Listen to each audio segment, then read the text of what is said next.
Now question 34 का B part देखिए। Find A point on the line. P point हमें एक लाइन पर निकालना है जो ये लाइन दे रखी है, such that it's distance from the point Q to 4, -1 is 7 units. Also find the equation of the line joining P and Q। आप क्वेश्चन को समझें कि मान लीजिए ये जो लाइन है वो सम AB है आपकी, ये AB लाइन है, तो एक पॉइंट P हमें निकालना है ऑन द लाइन।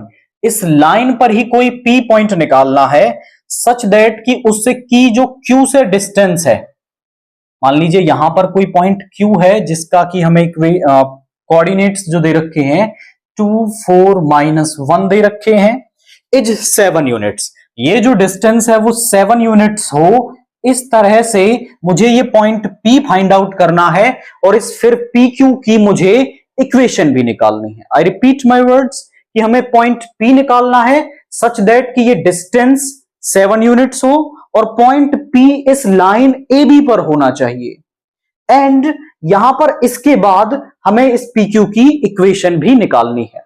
अब मैं कहता हूं कि इस लाइन को सम लैम्डा के इक्वल रख लो, तो यहां से इस पार्ट को इसके इक्वल रखेंगे तो 1 की मल्टीप्लाई लैम्डा से लैम्डा हो जाएगी, 5 इधर जाकर के माइनस का हो जाएगा, तो x इज इक्वल टू में लैम्डा -5, 4 इधर चला जाएगा, तो y is equal to 4 lambda, इधर जाकर के ये माइनस का 3 हो गया, z is equal to -9 lambda plus 6। ये जो x y z हमें यहां पर मिला है ये इस लाइन AB पर किसी पॉइंट के कोऑर्डिनेट्स हैं। Be the coordinates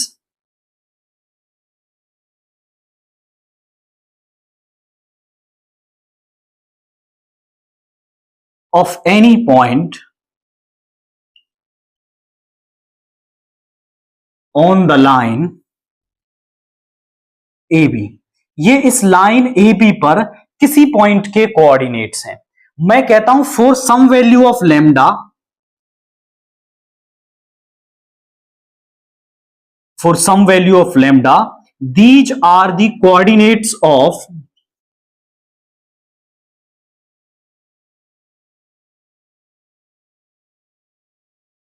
P।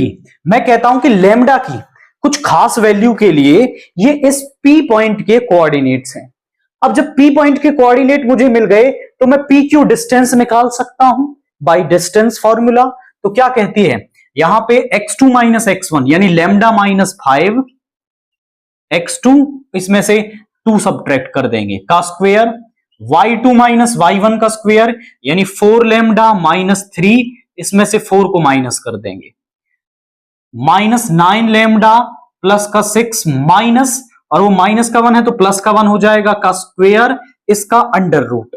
ये मेरे पास PQ डिस्टेंस आ गई और PQ डिस्टेंस मुझे दे कितनी रखी है 7 यूनिट्स, तो दोनों बराबर होंगी। मुझे इधर से ये रूट हटाना है तो दोनों तरफ मैं स्क्वेयरिंग कर देता हूं, स्क्वेयरिंग ऑन बोथ साइड। तो यहां पे स्क्वेयर करेंगे तो ये कैंसिल हो जाएगा और यहां बचा लैम्डा -7 का स्क्वेयर, 4 लैम्डा -7 का स्क्वेयर, -9 लैम्डा प्लस 7 का स्क्वेयर, और यहां पे इसका स्क्वेयर रूट एंड इसकी स्क्वेयरिंग करेंगे तो स्क्वेयर से स्क्वेयर रूट कैंसिल हो जाएगा और 7 का स्क्वेयर हो गया 49। अब ये जो a - b के होल स्क्वेयर है इन सभी को हम ओपन करते हैं।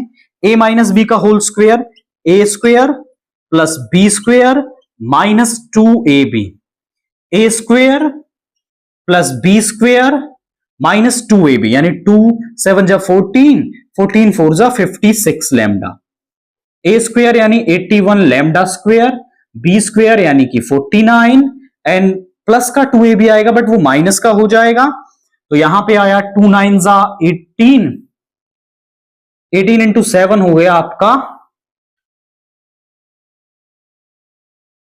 125 इज इक्वल टू 49।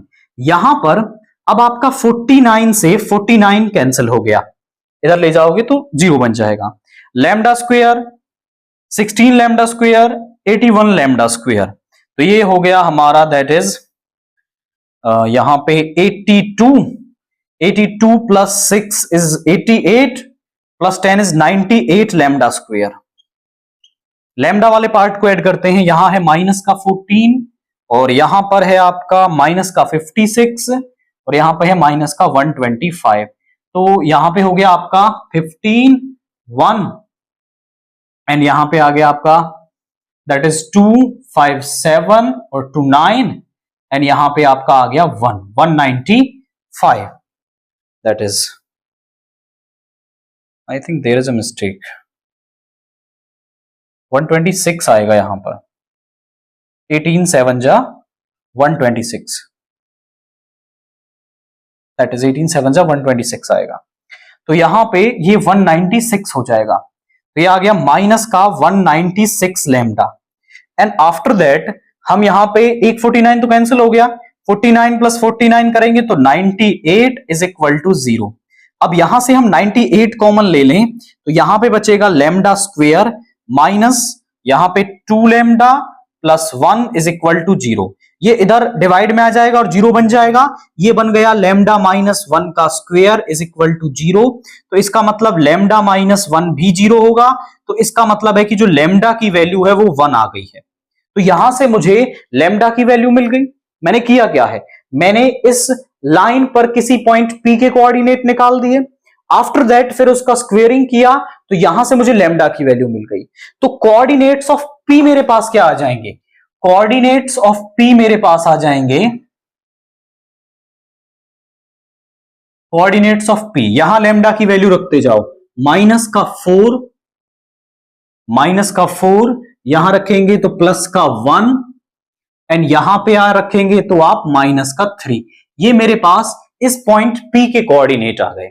अब आप समझें कि मान लीजिए मेरे पास दो पॉइंट हैं x1 y1 z1 और x2 y2 z2। अब इन दोनों से पास होने वाले लाइन की इक्वेशन क्या होती है, वो होती है x minus x1 y minus y1 z minus z1 upon x2 minus x1, यानी जिसको ऊपर ले रहे हैं x2 minus x1 y2 minus y1 z2 minus z1। अब आप ध्यान से देखिए, तो मैं ये वाला फॉर्मूला यूज करके P के भी कोऑर्डिनेट्स हैं मेरे पास दैट आर -4 1 एंड -3, और यही तो वो कह रहा है हमसे कि यहां पर अब आप इस लाइन की इक्वेशन और निकाल दीजिए, लाइन की इक्वेशन और निकालनी है। तो equation of line PQ, equation of line passing through किससे, P that is -4 1 -3 and Q 2 4 and Q 2 4 minus का 1। इन दोनों से पास होने वाली लाइन की इक्वेशन मैं निकाल सकता हूं, वो होगी मेरे पास x माइनस x1। देखिए यहां फॉर्मूले में है माइनस, तो x माइनस और ये माइनस का 4 आ गया, y minus 1 z minus of -3, 2 minus of -4 4 minus 1 और यहां -1 माइनस ऑफ -3, यानी यहां पे कितना आ गया x plus 4 y minus 1 z plus 3 और यहां पे कितना आ जाएगा आपका 6 3 और यहां प्लस का 3 ये 2 हो जाएगा। ये आ गई इक्वेशन उस लाइन की जो इन दोनों पॉइंट से पास हो रही है। अब आप बोलें सर ऐसा जरूरी थोड़ा ही है, आपने तो P को पहला पॉइंट ले लिया, अब P को पहला पॉइंट ना लें और इस Q को पहला पॉइंट ले लें, तो मतलब कहें कि इसी को अगर इक्वेशन दूसरी हो सकती है, यहां पर अगर मैं इसको पहला पॉइंट मानता हूं, भाई पास तो दोनों से हो रही है, जरूरी थोड़ी है कि हम इस वाले पॉइंट को ही ऊपर लें, इसको भी तो ऊपर ले सकते हैं, पास तो इससे भी हो रही है लाइन। तो यहां पर हो सकता है x माइनस का 2 y माइनस का 4 एंड z माइनस ऑफ -1। इस पॉइंट को मैंने पहला ले लिया है, अब ये दूसरा पॉइंट है, तो x2 माइनस x1 यानी माइनस के 4 में से सब्ट्रैक्ट कर देंगे 2 को, 1 में से 4 को सब्ट्रैक्ट कर देंगे और -3 में से सब्ट्रैक्ट कर देंगे आपका माइनस का 1। तो यहां पे आ गया x minus 2 upon -6, y minus 4 upon -3, z plus 1 upon में -2। नीचे मुझे माइनस का 1 कॉमन दिखाई दे रहा है, तो मैं नीचे से 1 कॉमन ले सकता हूं, क्योंकि ये डायरेक्शन रेशियोज हैं। डायरेक्शन रेशियोज में आप कुछ मल्टीप्लाई भी कर सकते हैं और डायरेक्शन रेशियोज में से कुछ कॉमन भी ले सकते हैं। तो यहां पे आया x माइनस 2 अपॉन में 6, y माइनस 4 अपॉन 3 और z प्लस 1 अपॉन में 2। यहां पर ये मेरे पास क्या आ गई, इक्वेशन आ गई। अब आप बोले सर कौन सा आंसर इनमें से सही है, तो ये दोनों ही सही है। आपका जो मन करे, जिस इक्वेशन को चाहो उसे आप निकाल करके आ सकते हैं, दोनों ही आंसर आपके सही होंगे। क्विक रिकैप करते हैं भाई, पॉइंट P निकालना था लाइन पर ही, तो पहले हमने इसके कोऑर्डिनेट्स निकाल दिए, फिर डिस्टेंस का कंसेप्ट यूज करके मैंने लैम्डा फाइंड आउट किया और इस पॉइंट P के कोऑर्डिनेट्स निकाल दिए। फिर मैंने ये फॉर्मूला यूज कर लिया, यहां पर 2 पॉइंट से पास होने वाली लाइन की इक्वेशन कैसे निकालते हैं, इस फॉर्मूले को यूज किया एंड मैंने लाइन की इक्वेशन निकाली। पहले इस पॉइंट से पास करवा के, पास तो वो इससे भी हो रही है, तो इसको लेकर के ये इक्वेशन बनेगी। ये दोनों ही इसके यहां पर आंसर हैं। नाउ क्वेश्चन 35 देखिए, a school wants to allocate students into 3 clubs. एक स्कूल है जो स्टूडेंट्स को 3 क्लब्स में एलोकेट करना चाहता है, मतलब 3 जो क्लब्स हैं उनके अंदर डालना चाहता है। अंडर द फॉलोइंग कंडीशंस, ये कंडीशंस हमें दे रखी हैं। Find the number of students allocated to different clubs using matrix method. Matrix method का यूज करके स्पोर्ट्स क्लब में, म्यूजिक क्लब में एंड ड्रामा क्लब में कितने स्टूडेंट्स एलोकेट होंगे, वो इन कंडीशंस को पढ़ते हुए हमें बताना है। तो सबसे पहले कि जो स्टूडेंट्स इन ग्रुप्स में एलोकेट होंगे वो हम मान लेते हैं, तो हम यहां मानते हैं let number of students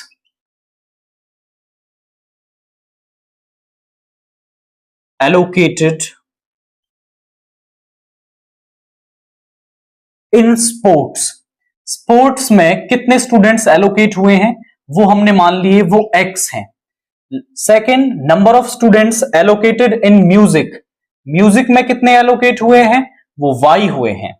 and number of students allocated in drama. Drama में कितने हुए हैं, वो हमने मान लिए z। अब आप समझें कि यहां पर ये जो डैश डैश डैश है वो मैंने बनाया है ताकि कम टाइम लगे, आपको पूरी लाइनें लिखनी है तीनों, ऐसे नहीं करेंगे आप। अब इसके अकॉर्डिंग पहली कंडीशन पढ़ते हैं। The number of students in sports club should be equal to the sum of the number of students in music and drama. Music and drama दोनों में मिलाकर के जितने स्टूडेंट्स हैं उतने स्पोर्ट्स क्लब में होने चाहिए। तो स्पोर्ट्स क्लब में कितने हैं, अकॉर्डिंग टू फर्स्ट कंडीशन, पहली कंडीशन के अकॉर्डिंग स्पोर्ट्स क्लब में कितने हैं, x हैं, दोनों में मिलाकर उतने होने चाहिए, यानी x plus x is equal to इन दोनों के सम के इक्वल होना चाहिए। इसको इधर ले आओ, x minus y minus z is equal to 0, ये पहली इक्वेशन आ गई। According to second condition, second condition के अकॉर्डिंग क्या कह रहा है वो जरा चेक करते हैं। वो कह रहा है the number of students in music club should B 20 more than the half number of students in sport club. Sport club में जितने स्टूडेंट हैं उनका हाफ और उससे भी 20 ज्यादा होने चाहिए म्यूजिक क्लब वाले। मतलब अब मैं कहूं कि मैंने स्पोर्ट्स क्लब में जितने हैं उनका आधा कर लिया और जो म्यूजिक वाले हैं वो ये हैं, तो ये म्यूजिक वाले इनके आधे से 20 ज्यादा हैं, यानी मान लीजिए ये 20 है तो ये 40 हैं। अब मुझे दोनों को बराबर करना है तो मैं यहां पर 20 ऐड कर देता हूं, या फिर यहां 20 ऐड कर दो या यहां से 20 सबट्रैक्ट कर दो, तो दोनों बराबर हो जाएंगे। अब मैं यहां से एलसीएम ले लेता हूं आपका, तो यहां y is equal to 40 plus x by 2, यहां पे हो गया 2y is equal to 40 plus x. इसको इधर ले आएंगे, x माइनस 2y और ये इधर आकर के माइनस का 40 हो जाएगा, ये second equation. According to third condition, third condition के अकॉर्डिंग क्या होगा जरा देखिए, the total number of students to be allocated all three groups are 180, मतलब तीनों में मिलाकर के टोटल 180 हैं। X plus y plus z तीनों को मिलाकर के 180 स्टूडेंट्स हैं।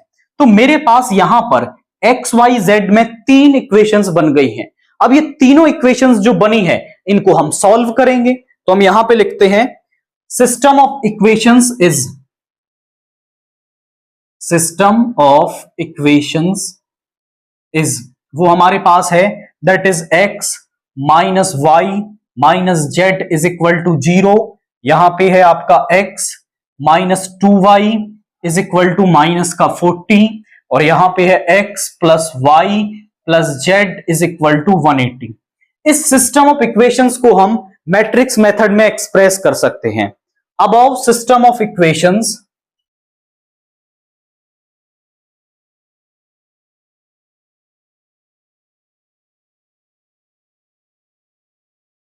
can be expressed as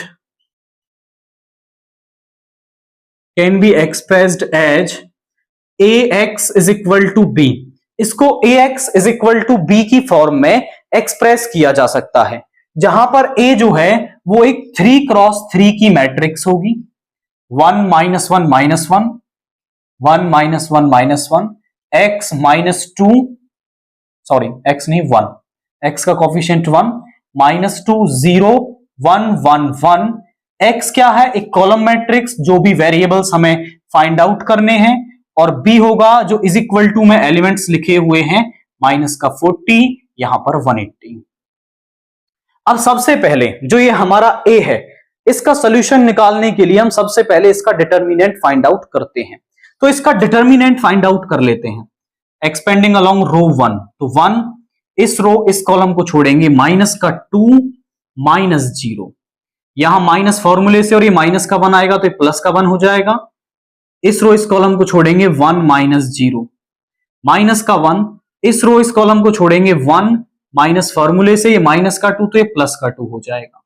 ध्यान से देखें तो यहां पे आया माइनस का 2, यहां पे आया प्लस का 1, और यहां से आया माइनस का 3, यानी कि ये हो गया माइनस का 5 plus 1 minus 4 which is not equal to 0। यानी कि जो डिटर्मिनेंट है वो नॉट इक्वल टू 0 है, तो इसका एक यूनिक सॉल्यूशन एग्जिस्ट करता है। हम यहां पे कहेंगे determinant of A is not equal to 0, so solution of, या फिर given system of equations is consistent. जो गिवन सिस्टम ऑफ इक्वेशंस है is consistent and have a unique solution। उसका क्या है, एक यूनिक सोल्यूशन होगा गिवन बाय, वो कैसे मिलेगा हमें, x is equal to a inverse b, यानी कि हमें अब a इनवर्स निकालना होगा, और उसको निकाल करके हम यहां पुट कर देंगे तो हमें सोल्यूशन मिल जाएगा। अब a इनवर्स निकालने के लिए मुझे आपका क्या है, एडजॉइंट निकालना पड़ेगा। एडजॉइंट निकालने के लिए कोवेक्टर्स निकालने पड़ेंगे, क्योंकि जो a इनवर्स है वो किसके बराबर होता है, 1 upon determinant of a into adjoint of a के बराबर होता है। तो एडजॉइंट के लिए हम कोफैक्टर्स निकालते हैं। a1 1 माइनस 1 की पावर 1 प्लस 1, इस रो इस कॉलम को छोड़ेंगे तो माइनस 2 माइनस 0। माइनस 1 की पावर जब भी इवन नंबर आएगी तो वो पॉजिटिव रहेगा, और माइनस 1 की पावर जब भी ऑड नंबर आएगी तो वो माइनस का 1 रहेगा। तो यहां पर देखिए माइनस 1 की पावर इवन नंबर, ये तो पॉजिटिव हो जाएगा, यहां से माइनस का 2। a12 माइनस 1 की पावर 1 प्लस 2, इस रो इस कॉलम को छोड़ेंगे तो 1 माइनस 0, और ये माइनस का 1 हो जाएगा यहां पर। a13 माइनस 1 की पावर 1 प्लस 3, तो इस रो इस कॉलम को छोड़ेंगे 1 माइनस फॉर्मूले से माइनस का 2, ये प्लस का 2 हो गया, तो यहां से आया 3। इसके बाद a21 माइनस 1 की पावर 2 प्लस 1, इस रो इस कॉलम को छोड़ेंगे माइनस का 1 माइनस फॉर्मूले से, और ये भी माइनस का 1 तो ये प्लस का 1 हो जाएगा, दैट इज 0। A22 -1 की पावर 2 + 2, इस रो इस कॉलम को छोड़ेंगे तो 1 माइनस फॉर्मूले से 1, और ये माइनस का 1 तो ये प्लस का 1 हो जाएगा, दैट इज इक्वल टू 2। इसके बाद A23 -1 की पावर 2 + 3, तो इस रो इस कॉलम को छोड़ेंगे 1 माइनस फॉर्मूले से, और ये माइनस का 1 तो ये प्लस का 1 हो जाएगा, और -1 की पावर ऑड नंबर है तो ये नेगेटिव का 2 हो जाएगा। A31 हो जाएगा -1 की पावर 3 + 1, तो इस रो इस कॉलम को छोड़ेंगे 0 माइनस फॉर्मूले से, ये प्लस का 2 आ गया तो यहां से ये माइनस का 2। A32 -1 की पावर 3 + 2, इस रो इस कॉलम को छोड़ेंगे 0 माइनस का 1 आएगा, ये प्लस का 1 हो गया तो ये माइनस का 1 हो जाएगा, -1 की पावर ऑड नंबर। A33 -1 की पावर 3 + 3, इस रो इस कॉलम को छोड़ेंगे माइनस का 2 माइनस, ये माइनस का 1 तो ये प्लस का 1 हो जाएगा, और ये यहां से माइनस का 1 आ गया। जो एडजॉइंट ऑफ ए है वो होता है कोफैक्टर्स का ट्रांसपोज, यानी जो भी कोफैक्टर्स आए हैं -2 -1 3 0 2 -2 -2 -1 -1, इनका जो ट्रांसपोज है वो एडजॉइंट होगा। तो पहली रो पहला कॉलम बन जाएगी -2 माइनस का 1 3 0 2 माइनस का 2 -1 -1, ये एडजॉइंट ऑफ ए आ गया। अब आगे का पार्ट हम करते हैं, आप इसका एक स्क्रीनशॉट लें, मैं इसको यहां से इरेज करने वाला।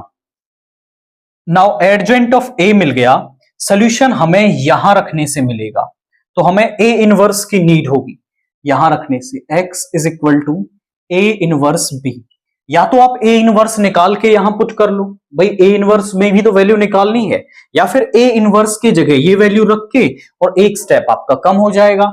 x is equal to 1 upon determinant of a into adjoint of a into में b, तो यहां पे x is equal to 1 upon determinant of a कितना है, माइनस का 4 है, एडजॉइंट ऑफ a कितना आया है हमारा -2 0 -2 एंड -1 2 -1 3 -2 -1, ये मेरे पास आया है। b हमारे पास है 0 -40 180। अब यहां पर वैल्यू रख देते हैं, मल्टीप्लाई करते हैं यहां पर। अब यहां पे है x is equal to 1 upon -4 first row की फर्स्ट कॉलम के साथ, -2 into 0 is 0, 0 into -40 is 0, -2 into 180 is minus का 360, -1 इंटू 0 इज 0, ये माइनस का 80, ये माइनस का 180, 3 इंटू 0 इज 0, ये आ जाएगा प्लस का 80 माइनस का 180, यहां पे आ गया 1 अपॉन माइनस का 4, यहां आ गया माइनस का 360, माइनस का 260 और माइनस का 100। -4 से सभी को डिवाइड करो। x मेरे पास क्या है, एक्स वाई जेड की एक कॉलम मैट्रिक्स है, तो यहां x के प्लेस पर मैं लिख सकता हूं x y z, और यहां पे आ जाएगा हमारा -4 से डिवाइड करेंगे तो ये आ गया 90, -4 से डिवाइड करेंगे इसे तो ये हो जाएगा 65, और यहां पे हो जाएगा 25। अब दो मैट्रिक्स इक्वल हैं तो उनके कॉरस्पॉन्डिंग एलिमेंट्स इक्वल होंगे, तो यहां से x आ गया 90, y आ गया मेरे पास 65 और z आ गया मेरे पास 25। और यही तो वो पूछ रहा था हमसे कि कितने स्टूडेंट्स हैं, तो आप लिख सकते हो स्टूडेंट्स एलोकेटेड इन, सबसे पहला ग्रुप कौन सा था, एलोकेटेड इन स्पोर्ट्स, सबसे पहला था स्पोर्ट्स, तो स्पोर्ट्स में कितने हैं 90, उसके बाद था हमारा म्यूजिक, म्यूजिक में कितने हैं 65, एंड ड्रामा में कितने हैं हमारे, तो ड्रामा में हमारे हैं 25। ये हमने यहां पर निकाल दिया है। तो सबसे पहले हमने जो गिवन कंडीशंस थी उनसे सिस्टम ऑफ इक्वेशंस बना लिया, और फिर सिस्टम ऑफ इक्वेशंस को सॉल्व करना कोई टफ टास्क हमारे लिए नहीं है। नाउ सेक्शन ई से केस स्टडी का पहला क्वेश्चन, क्वेश्चन 36 देखिए। A technical company is designing a rectangular solar panel installation on a roof using 300 meters of boundary material। यानी कि उसकी जो बाउंड्री का मटेरियल है वो 300 मीटर्स है एक रेक्टेंगुलर रूफ पर। मान लीजिए ये रेक्टेंगुलर रूफ है, तो इसके ऊपर आपका सोलर पैनल लगाएगी और उसमें जो बाउंड्री मटेरियल है वो आपका कितना है, 300 मीटर्स है। The design includes a partition running parallel to one of the sides dividing the area of roof into two sections। आप समझो, वो कह रहा है कि मान लीजिए रेक्टेंगुलर पैनल इस तरह से लगाया गया, रेक्टेंगुलर पैनल इस तरह से लगा, तो उसमें ना बाउंड्री मटेरियल्स, ये बाउंड्री है इसकी, उसमें बीच में एक पार्टीशन है, यानी एक बाउंड्री और बन गई यहां पर, और उस पैनल को दो हिस्सों में वो डिवाइड करती है। और वो जो आपकी डिवाइड है वो दूसरे साइड के परपेंडिकुलर है। वो ऐसा कह रहा है, let the length of side perpendicular to the partition, जो साइड पार्टीशन, ये पार्टीशन है, इसके परपेंडिकुलर है, उसकी लेंथ है x और दूसरे वाली साइड की है y, तो ये भी y, ये भी y और ये हो गया x। अब वो कह रहा है and parallel to partition is y meters। Based on the information, answer the following question। Write down the equation for total boundary material used in boundary and parallel to partition in terms of x and y। मतलब boundary और parallel का जो partition करने में जितना भी material use हुआ है उसको in terms of x and y लिखना है। आप यहां पे समझिए, हम पहला क्वेश्चन करते हैं इसका। आप कह सकते हो पेरीमीटर, इसे पेरीमीटर या फिर टोटल बाउंड्री मटेरियल कहें इसे, टोटल बाउंड्री मटेरियल कितना होगा, ध्यान से देखें तो बहुत इजी टास्क है, केवल उसे ऐड कर लें। भाई x यहां तो कितना हो गया 2x, y plus y plus y ये हो जाएगा 3y, और ये दे कितना रखा है हमें 300 मीटर्स, तो 2x plus 3y is equal to 300, इसे पहला नाम दे दो। ये इक्वेशन बन गई हमारी x एंड y में। अब इसके बाद सेकंड क्वेश्चन कह रहा है write the area of solar panel as a function of x।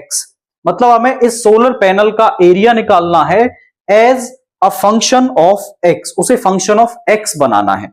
अब मैं मान लेता हूं सेकंड पार्ट में, let a denotes the area, let a denotes the area. तो एरिया होता क्या है मेरे पास, लेंथ इंटू में ब्रेथ, यानी x इंटू में y हो जाएगा, लेंथ इंटू ब्रेथ।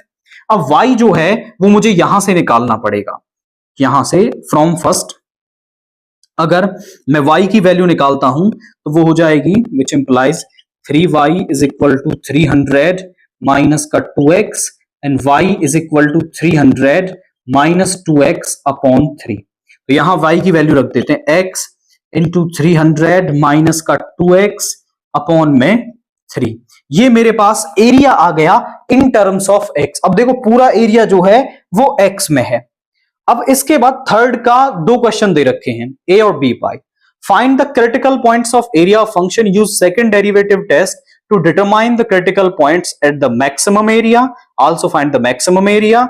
और दूसरे वाले में हमें फर्स्ट डेरिवेटिव टेस्ट का इस्तेमाल करना है, यानी कि इस क्वेश्चन के लिए हमें मैक्सिमम एरिया निकालना है और उसके लिए फर्स्ट डेरिवेटिव और सेकंड डेरिवेटिव टेस्ट का यूज करना है। तो आप समझे क्रिटिकल पॉइंट दोनों में सेम रहेगा, चाहे आप फर्स्ट डेरिवेटिव टेस्ट यूज करो या सेकंड डेरिवेटिव टेस्ट यूज करो। तो इसका मैं डेरिवेटिव कर देता हूं, dA ओवर dx यहां पे आ जाएगा। आप इसे थोड़ा सा और इलेबोरेट कर लें, 1/3 x को अंदर ले जाओ तो ये हो जाएगा 300x minus 2x square. Otherwise फिर यहां पे प्रोडक्ट रूल आपको लगाना पड़ेगा और कैलकुलेशन बढ़ती है। 1/3 कांस्टेंट है, बाहर रहेगा, 300x का हो गया 300 और यहां पावर आगे आएगी माइनस का 4x। 4 क्रिटिकल पॉइंट्स, मैं इस dA ओवर dx को क्या रख देता हूं, 0 के बराबर रख देता हूं। Let this dA over dx is equal to 0। तो यहां से 1/3 300 माइनस का 4x is equal to 0। 1/3 divide में आ जाएगा 0। 300 minus 4x is equal to 0। 4x is equal to 300। x से कैंसिल, 4 से कैंसिल करेंगे, 4 से 28, 5। x is equal to 75। ये मेरे पास क्रिटिकल पॉइंट आ गया। तो क्रिटिकल पॉइंट तो हमने निकाल दिया। अब पहला कह रहा है पहले वाले में सेकंड डेरिवेटिव टेस्ट का यूज करना है, तो यहां पर थर्ड का ए पार्ट में पहले कर देता हूं, इसका डबल डेरिवेटिव कर देते हैं।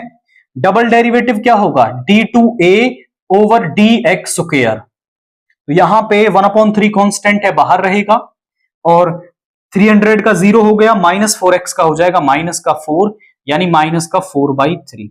इस पॉइंट को इसमें पुट करेंगे at x is equal to 75। d2a over dx square की वैल्यू हम at x is equal to 75 निकालेंगे, तो माइनस का 4/3 रहेगी, यानी लेस देन 0। जब डबल डेरिवेटिव गिवन पॉइंट पर नेगेटिव आ रहा है, that means the function is maximum. So we can say that area is maximum. अब हमने कह दिया कि जो एरिया है वो मैक्सिमम है, और अगर इस पॉइंट को आप जो गिवन पॉइंट है उसको एरिया फंक्शन में रख देंगे, तो आपको वो जो मैक्सिमम एरिया है वो भी मिल जाएगा। तो यहां पे रख देते हैं, एरिया इज इक्वल टू में 75/3, यहां पे आ गया 300 माइनस 2x, यानी 2 इंटू में 75। ध्यान से देखें, 3 से 25 टाइम्स कैंसिल हो गया, 75 इंटू 2 150, 300 माइनस 150 आ जाएगा 150। मल्टीप्लाई कर लो, यहां पे आ जाएगा 25 इंटू 0 इज 0, 25 इंटू 5 इज 125, तो यहां पे आ गया 5, कैरी बचा 12, 25 into 1 is 25 plus 12 is 37, 3750 meter square मेरे पास यहां पे आ गया। तो ये मेरे पास मैक्सिमम एरिया आ गया है। तो मैंने डबल डेरिवेटिव किया, उस पॉइंट को उसके अंदर रखा, वैल्यू नेगेटिव आई है तो एरिया मैक्सिमम हो गया, और उस पॉइंट को एरिया के अंदर रखने से मुझे मैक्सिमम एरिया मिल जाएगा। इसका बी पार्ट कर देते हैं। बी पार्ट हमसे क्या कह रहा है इसका, using first derivative test calculate the maximum area of the company can enclose with the 300 meters of the boundary material considering the parallel partition. मतलब सेम कंडीशंस के साथ फर्स्ट डेरिवेटिव टेस्ट का यूज करते हुए आप मैक्सिमम एरिया निकाल दीजिए। तो यहां पर देखिए क्रिटिकल पॉइंट तक तो सेम ही रहता है, हम at x is equal to 75 काम करेंगे, और एक बार 75 से छोटी वैल्यू और एक बार x इज इक्वल टू 75 से बड़ी वैल्यू फर्स्ट डेरिवेटिव के अंदर हम पुट करेंगे। फर्स्ट डेरिवेटिव कहां है हमारा, फर्स्ट डेरिवेटिव है यहां पर, इसके अंदर हम पुट करेंगे। अब 75 से छोटी वैल्यू और डेरिवेटिव का केवल साइन चेक करना है। 75 से छोटी वैल्यू 70 ले लो, जब आप यहां 70 रखोगे, 4 इंटू में 70 कितना हो गया 280, 300 माइनस का 280 ये पॉजिटिव आ रहा है, प्लस का 20 अंदर से पॉजिटिव, बाहर वाला भी पॉजिटिव, तो पॉजिटिव इंटू पॉजिटिव, यहां पर एक पॉजिटिव वैल्यू मुझे मिलेगी। और जब x ग्रेटर देन 75 होगा, मतलब 80 ले लो, तो 1/3 तो पॉजिटिव रहेगा, पॉजिटिव ही रहेगा 1/3, और 80 यहां पे रखोगे, 4 इंटू में 80, तो ये आ गया आपका माइनस का 320, तो ये माइनस का 20 यहां से आ जाएगा, यानी यहां से नेगेटिव आ रहा है, और पॉजिटिव इंटू नेगेटिव नेगेटिव हो जाएगा। तो जो हमारे पास फर्स्ट डेरिवेटिव का साइन है वो पॉजिटिव टू नेगेटिव चेंज हो रहा है, मतलब हम कहेंगे dA over dx is changing from positive to negative, so area is maximum. तो जो हमारा एरिया है वो मैक्सिमम हो गया।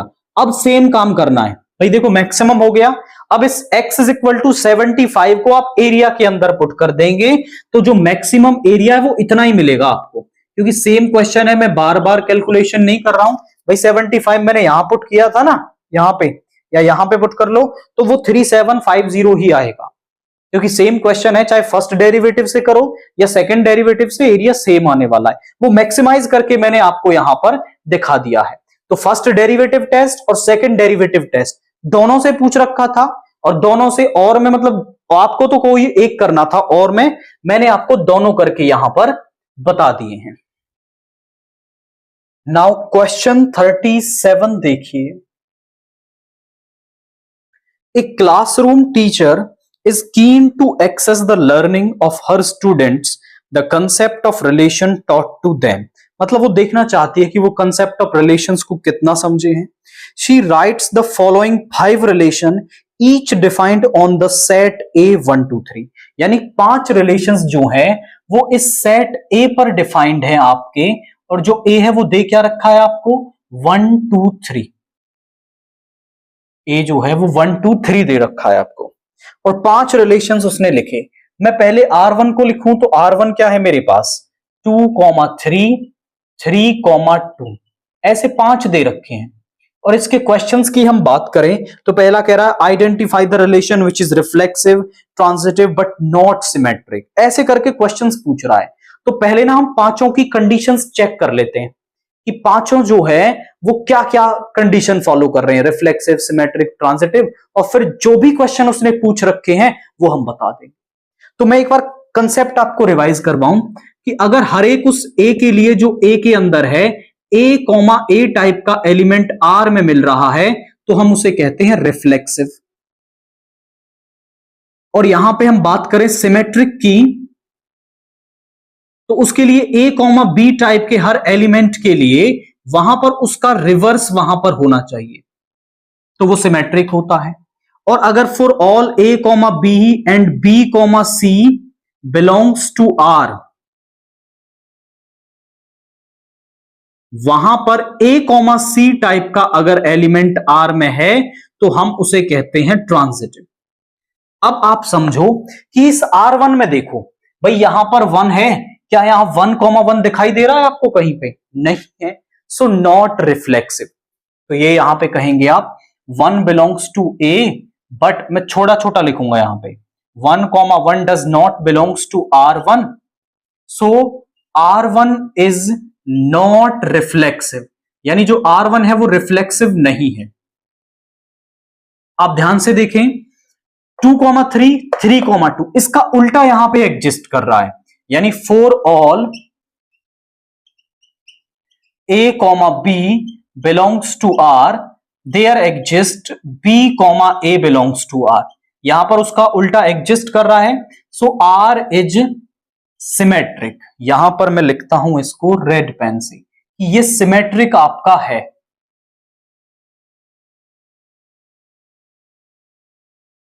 एक ही निकला है सिमेट्रिक। अब आप ध्यान से देखें कि 2,3 और 3,2, क्या 2,2 यहां पर है? नहीं है। आप कहेंगे 2,3 belongs to R1 and 3,2 belongs to R1, but 2,2 does not belongs to R1, so R1 is not transitive. R1 is not transitive. इस तरह से हम इसको करेंगे। अब थोड़ा हम क्विक करने वाले हैं R2 को। R2 क्या है हमारे पास? R2 को लिखते हैं, R2 को चेक करेंगे तो R2 है हमारे पास 1,2, 1,3, 3,2। इसको चेक करना है कि ये क्या है आपका। ध्यान से देखिए तो यहां 1 है और 1,1 यहां नहीं है, यानी ये रिफ्लेक्सिव तो नहीं है, तो हम कह सकते हैं नॉट रिफ्लेक्सिव। थोड़ा डायरेक्ट लिख रहे हैं हम, नॉट रिफ्लेक्सिव। चाहो तो कंडीशन लिख दो 1 belongs to A but 1,1 does not belongs to R2। यहां पर 1,2 है बट इसका उल्टा 2,1 नहीं है। 1,2 belongs to R2 but 2,1 does not belongs to R2, so not symmetric. ये सिमेट्रिक भी नहीं है। अब ट्रांजिटिव चेक करने के लिए हम बारी बारी चेक करते हैं। भाई 1,2 से स्टार्ट होने वाला कोई पेयर यहां पर है? नहीं है, तो ये वाला ऑर्डर्ड पेयर ट्रांजिटिव है। 1,3 3 से स्टार्ट होने वाला ढूंढो, 3,2 तो 1,2 यहां पे मिल रहा है, ये भी ट्रांजिटिव है। 3,2 2 से स्टार्ट होने वाला कोई है नहीं है। अब ये कंडीशन भी माइंड में रखें कि अगर a, b R में है और b, c R में नहीं है तो हमें ये चेक ही नहीं करना कि a, c R में होगा या नहीं होगा, वो पेयर ट्रांजिटिव हो जाता है। This a, b pair is transitive, ये होता है। तो आपका ये तीनों ट्रांजिटिव आए हैं, दैट मींस यहां पे for all a, b belongs to R2 and b, c belongs to R2, there exists a, c belongs to R2, so transitive, ये क्या है हमारा ट्रांजिटिव है। अब हम R3 को कर लेते हैं। R3 क्या दे रखा है, 1,2 2,1 1,1। आप ये ना समझे सर बहुत बड़ा बना दिया क्वेश्चन, जो आपके क्वेश्चंस है ना उनका आंसर देने में 10 सेकंड नहीं लगेंगे जब हम इन्हें पूरा कर लेंगे, क्योंकि हमें बताना ही वही है। तो यहां पर R3 में हम चेक करें, भाई 1 है यहां पे 1,1 है, 2 है यहां पे 2,2 नहीं है। आप कह दो 2 belongs to A but 2,2 does not belongs to R3, so not reflexive, ये रिफ्लेक्सिव आपका नहीं है, नॉट रिफ्लेक्सिव। अब 1,2 2,1 इसका रिवर्स यहां एग्जिस्ट कर रहा है, और 1,1 का उल्टा तो वो खुद ही होता है। तो यहां पे for all a, b belongs to R3, b, a belongs to R3, so symmetric, ये सिमेट्रिक है आपका। अब ट्रांजिटिव चेक करते हैं, जो भाई आइडेंटिटी है, मतलब जो जिनमें सेम एलिमेंट होता है वो तो होते ही हैं ट्रांजिटिव। 1,2 2 से स्टार्ट होने वाला देख लो, 2,1 1,1 यहां एग्जिस्ट कर रहा है, ये भी ट्रांजिटिव है। 2,1 1 से स्टार्ट होने वाला देखो 1,2 यहां 2, देखो अगर हम इसको पहला पेयर लें 2,1 और अगला पेयर लें 1,2 तो 2,2 को यहां होना चाहिए, बट वो नहीं है, तो नॉट ट्रांजिटिव। तो यहां पे आप कहेंगे here 2,1 belongs to R3 and 2,1 1,2 belongs to R3 but 2,2 does not belongs to R3, so not transitive। ये क्या है आपका सिमेट्रिक आ रहा है। R3 क्या आ रहा है, केवल सिमेट्रिक यहां पर आपका आ रहा है। इसके बाद हम R4 को चेक करें।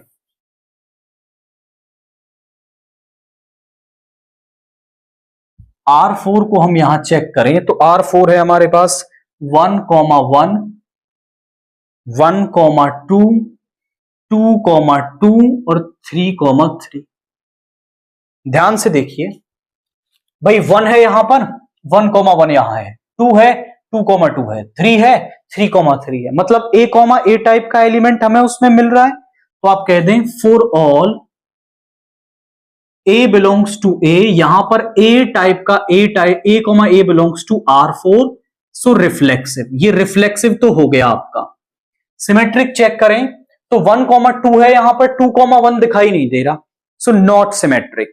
आप कहेंगे 1,2 belongs to R4 but 2,1 does not belongs to R4, so not symmetric. Transitive और चेक कर लेते हैं। अब ट्रांजिटिव चेक करने में इन पेयर्स को तो हम चेक ही नहीं करते, ये होते ही हैं, इन्हें किसी के भी साथ ले लो, ये सबके साथ कंडीशन बनाएंगे। 1,2 2 से स्टार्ट होने वाला देखो 2,2 तो 1,2 यहां पर है आपका, यानी ये भी ट्रांजिटिव है। तो कह दो for all A, B belongs to R4 and B, C belongs to R4, there exists A, C belongs to R4, so transitive। यानी ये वाला पेयर जो है वो रिफ्लेक्सिव आया है एंड ट्रांजिटिव आया है, सिमेट्रिक नहीं है। एक और रिलेशन बचता है R5, वो लिख देते हैं 1,1 1,2 3,3 2,2 2,1 and 2,3 3,2 चेक करो। 1 है यहां, 1,1 है, 1,1 है, 2,2 है, 3,3 है, यानी रिफ्लेक्सिव तो है। आप कह दो for all A belongs to A, there exists A belongs to R5, so reflexive। ये रिफ्लेक्सिव तो आ गया। इसके बाद सभी का उल्टा चेक करते हैं इसमें। 1,2 इसका उल्टा 2,1 है यहां पर, इसका तो ये खुद ही होता है। 2,3 इसका उल्टा 3,2 ये भी है। So for all A, B belongs to R5, there exists B, A belongs to R5, so symmetric. ये सिमेट्रिक भी हो रहा है आपका। ट्रांजिटिव चेक करते हैं। अब ट्रांजिटिव में उन पेयर्स को तो हमें चेक ही नहीं करना है जो आपके खुद से रिलेशन रख रहे हैं, ये तो होते ही हैं। यहां से शुरू करते हैं। 3,2, अब 2 से स्टार्ट होने वाले पेयर देख लो, 2,3, तो 3,3 यहां पर है, यानी ये वाला पेयर तो हो गया। और 2 से स्टार्ट होने वाला 2,1, 3,2, 2,1, तो यहां पे 3,1 होना चाहिए। दिखाई दे रहा है? नहीं है, तो आप लिख दो 3,2 belongs to R5 and 2,1 belongs to R5, but 3,1 does not belongs to R5, not transitive। अब हमने पांचों को चेक कर लिया कि पांचों में क्या कंडीशन बन रही है, रिफ्लेक्सिव, सिमेट्रिक, ट्रांजिटिव। अब हम आंसर देखते हैं। पहला क्वेश्चन हमसे कह रहा है identify the relation which is reflexive, transitive but not symmetric. पहला कह रहा है reflexive, transitive but not symmetric. Reflexive हो, ट्रांजिटिव हो but not symmetric. Reflexive and transitive but not symmetric. देखिए reflexive, transitive but not symmetric, यानी पहले वाले का जो आंसर है वो है R4। दूसरे वाले को देखते हैं। Identify the relation which is reflexive and symmetric but not transitive, यानी रिफ्लेक्सिव हो एंड सिमेट्रिक हो बट नॉट ट्रांजिटिव हो। Reflexive and symmetric but not transitive, तो दूसरे वाले का आंसर है R5। अब हम थर्ड वाला पार्ट करते हैं। थर्ड का ए कह रहा है identify the relations which are symmetric but neither reflexive nor transitive, मतलब वो केवल सिमेट्रिक हो। तो सिमेट्रिक्स में केवल एक तो ये है R1 है, एक तो R1 है जो केवल सिमेट्रिक है, और इसके बाद not reflexive, not transitive, symmetric, एक R3 है। ये दो रिलेशंस ऐसे हैं जो केवल सिमेट्रिक हैं, और सिमेट्रिक होने के साथ साथ रिफ्लेक्सिव नहीं है, ट्रांजिटिव नहीं है, रिफ्लेक्सिव नहीं है, ट्रांजिटिव नहीं है। तो ये हो गया। इसके बाद थर्ड का बी, या फिर कहें कि और वाला पार्ट और देख लेते हैं। What pair should be added to the relation R2 to make it an equivalence relation? Equivalence मतलब वो रिफ्लेक्सिव भी हो जाए, सिमेट्रिक भी हो जाए और ट्रांजिटिव भी हो जाए। तो कौन कौन से पेयर्स हमें यहां ऐड करने पड़ेंगे? Pairs to be added to R2 to make it equivalence, to make it equivalence. ध्यान से देखते हैं भैया कौन कौन से पेयर्स हो जाएंगे। देखिए R2 कहां है, ये रहा। R2 में है 1,2, 1,3, 3,2, यानी देखिए ये रिफ्लेक्सिव होने के लिए 1,1, 2,2, 3,3 इनको तो हमें ऐड ही करना पड़ेगा, तो तभी रिफ्लेक्सिव बनेगा। अब सिमेट्रिक के लिए बात करें तो यहां 1,2 है, 2,1 हमें यहां ऐड करना पड़ेगा, 1,3 है तो 3,1 को यहां ऐड करना पड़ेगा, और 3,2 है तो 2,3 को भी यहां हमें ऐड करना पड़ेगा। 1 2 3 4 5 6 और 3 वो है, तो पूरा ये तो A क्रॉस B बन जाएगा। आप ध्यान से देखें, sorry A cross A। R जब A टू A है आपका, तो जो रिलेशन है वो सबसेट होता है किसका? A क्रॉस A का। और A क्रॉस A में कितने एलिमेंट होंगे? नंबर ऑफ, अगर हम A क्रॉस A सब करें तो वहां पे 9 ऑर्डर्ड पेयर्स बनेंगे, यानी जब ये एलिमेंट्स यहां पर इसमें ऐड हो जाएंगे, 3 तो ये हैं, 1 2 3 4 5 6 9 हो जाएंगे पूरे, तो पूरा A क्रॉस A बन जाएगा ये। ये क्या बन जाएगा, ए क्रॉस ए। और ए क्रॉस ए आपका रिफ्लेक्सिव, सिमेट्रिक और ट्रांजिटिव तीनों होता है। मतलब ये पेयर्स ऐड करने के बाद आपको ट्रांजिटिव चेक करने की जरूरत नहीं, हो जाएगा क्योंकि पूरा पे बन गया है ए क्रॉस ए, तो ये ट्रांजिटिव भी आपका हो जाएगा। क्वेश्चन 38 देखिए, केस स्टडी का तीसरा question. A bank offers loan to his customers on different type of interest, namely, मतलब एक बैंक है जो डिफरेंट टाइप के इंटरेस्ट पर लोगों को लोन देता है। पहला है फिक्स्ड रेट, दूसरा टाइप का इंटरेस्ट है फ्लोटिंग रेट, और तीसरा है वेरिएबल रेट। ये तीन तरह के इंटरेस्ट हैं, उन पर वो लोगों को लोन देता है। From the past data with the bank it is known that a customer avails loan on fixed rate, floating rate and variable rate. इन तीनों पर लोन लेने की जो परसेंटेज है वो 10%, 20% एंड 70% है। एक customer avails loan can pay the loan और डिफॉल्ट। डिफॉल्ट का मतलब होता है कुछ लोग ऐसे होते हैं जो लोन ले लेते हैं और उसको भरते नहीं है, तो वो होते हैं डिफॉल्टर्स। उनको हम कहते हैं डिफॉल्ट, कि या तो वो उसको टाइम से पे कर दे या डिफॉल्ट कर दे, मतलब उसको पे ना करे।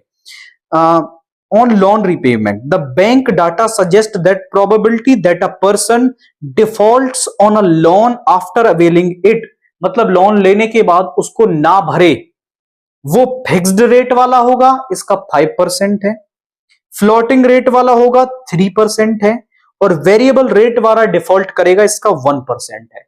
इस इंफॉर्मेशन के अकॉर्डिंग हमें आंसर्स देने हैं।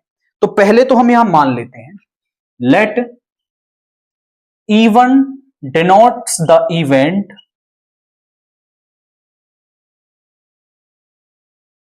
customer avails the loan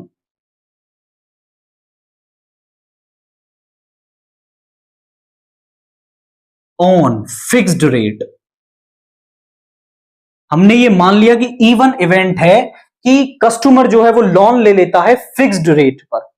E2 event हमने मान लिया कि कस्टमर जो है वो लोन ले लेगा किस पर, दूसरे टाइप का इंटरेस्ट है फ्लोटिंग रेट पर, कि वो फ्लोटिंग रेट पर लोन ले लेता है आपका। E3 इवेंट हमने मान लिया कि वो जो कस्टमर है वो बैंक से लोन ले लेता है वेरिएबल रेट पर। अभी वेरिएबल और फ्लोटिंग कुछ हद तक मिक्स्ड है, कि मतलब जिनमें जो इंटरेस्ट है वो फ्लक्चुएट करता है, कम ज्यादा होता रहता है। तो PE1 यानी कि फिक्स्ड रेट पर लोन लेना, इसकी प्रोबेबिलिटी मुझे दे रखी है 10%, या फिर उसे 10/100 लिख सकते हो, कैंसिल मत करना। PE2 मतलब कि फ्लोटिंग रेट पर लोन ले लेगा, उसकी 20% यानी 20/100 लिख सकता हूं। PE3 की वेरिएबल रेट पर ले लेगा, 70/100 लिख सकता हूं। आप बोले सर कैंसिल क्यों नहीं कर रहे हैं, इससे हमें कैलकुलेशन में मदद मिलती है जब आप इसे कैंसिल नहीं करते।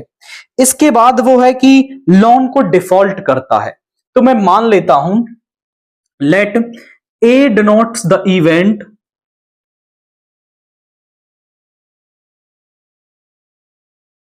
Customer defaults loan repayment. Defaults loan repayment मतलब लोन को रीपे करना, उसको डिफॉल्ट कर जाता है, मतलब डिफॉल्टर बन जाता है, लोन देता ही नहीं वापस। इसकी प्रोबेबिलिटी तो PA/E1, मतलब ये हमें पता चल गया कि उसने फिक्स्ड रेट पर लोन लिया था और वो डिफॉल्टर बना है। इसकी प्रोबेबिलिटी दे रखी है 5%, यानी 5/100 लिख सकते हो। और हमें कस्टमर पता है कि कौन सा है फ्लोटिंग रेट वाला, वो डिफॉल्टर बना है, इसकी प्रोबेबिलिटी दे रखी है 3%। और वेरिएबल रेट वाला डिफॉल्टर बनेगा, इसकी प्रोबेबिलिटी है 1/100, 1%। अब based on the above information answer the following question. What is the probability that a customer after availing the loan will default the loan repayment, मतलब वो लोन रीपेमेंट को default करता है, इसकी प्रोबेबिलिटी बता दीजिए, यानी PA बताना है हमें। पहला क्वेश्चन PA, या फिर हम कहें customer default, probability that customer defaults loan repayment, probability that customer default loan repayment, loan repayment को वो डिफॉल्ट करता है। सो बाई इसको हम कहेंगे पी ए इवेंट की प्रोबेबिलिटी बाई, तो पी ए किसके बराबर, by law of total probability P A हो जाएगा P E one into P A by E one plus P E two into P A by E two plus P E three into P A by E three. सभी की value हमारे पास है, रख देते हैं।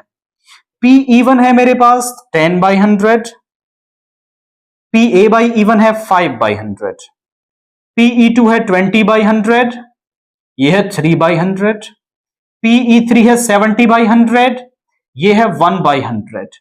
तो एलसीएम आ गया हमारा 100 इंटू 100, ये 50 प्लस 60 प्लस 70 यानी कितना आ गया, this is 180। 130 plus 50 is 180 over 100 into 100 cancel हुआ और यहां पे आ गया 18/1000 या फिर लिख सकते हो 9/500। दोनों यूज कर लो, मैं ऐसे ही लिख देता हूं इसको 18/1000 और 9/500, ये आंसर है। दूसरा क्वेश्चन हमसे क्या कह रहा है, इस पर्टिकुलर क्वेश्चन में दोनों 2 मार्क्स के हैं। A customer after availing the loan defaults on loan repayment. ये हमें पता ही चल गया पहले कि वो लोन रीपेमेंट को डिफॉल्ट कर गया।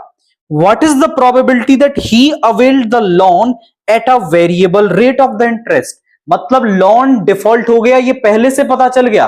अब इस बात की प्रोबेबिलिटी बता दो कि उसने वेरिएबल रेट पर लोन लिया था, यानी कि हमें पता चल गया कि वो लोन डिफॉल्ट कर गया। लोन डिफॉल्ट कर गया, ये हो चुका है, ये पहले से हो चुका है। अब वो वेरिएबल रेट वाला था, इसकी प्रोबेबिलिटी बता दो। आई रिपीट माई वर्ड्स कि लोन डिफॉल्ट कर गया, ये पता चल गया हमें। अब हमें इस बात की प्रोबेबिलिटी बतानी है कि वो वेरिएबल रेट वाला था। तो हम यहां लिखेंगे पी ई थ्री बाई ए का मतलब है probability that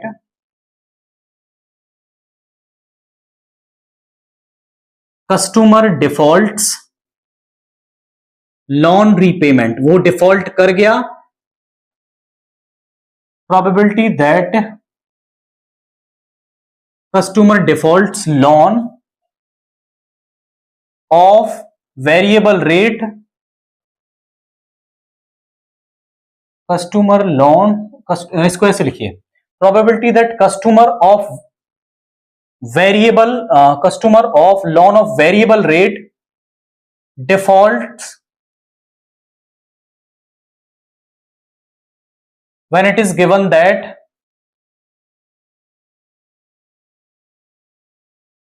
loan repayment is defaulted, loan repayment is defaulted। मतलब ये तो हो चुका है। probability that customer of loan of variable rate, हाँ ठीक है, इस बात की probability बतानी है कि वो variable rate वाला है and it is given that the loan repayment is defaulted। तो ये बेस थ्योरम का क्वेश्चन है हमारा। बाई बेस थ्योरम हम इसको कैसे लिखेंगे, by Bayes theorem P E three by A किसके बराबर होगा, P E three by A किसके बराबर होगा, ये होगा P E three into P A by E three upon P E one into P A by E one plus P E two into P A by E two plus P E three into P A by E three. अब सभी की value यहां रख दो। P E three कितना है मेरा 70/100 और P A by E three कितना है मेरा 1/100।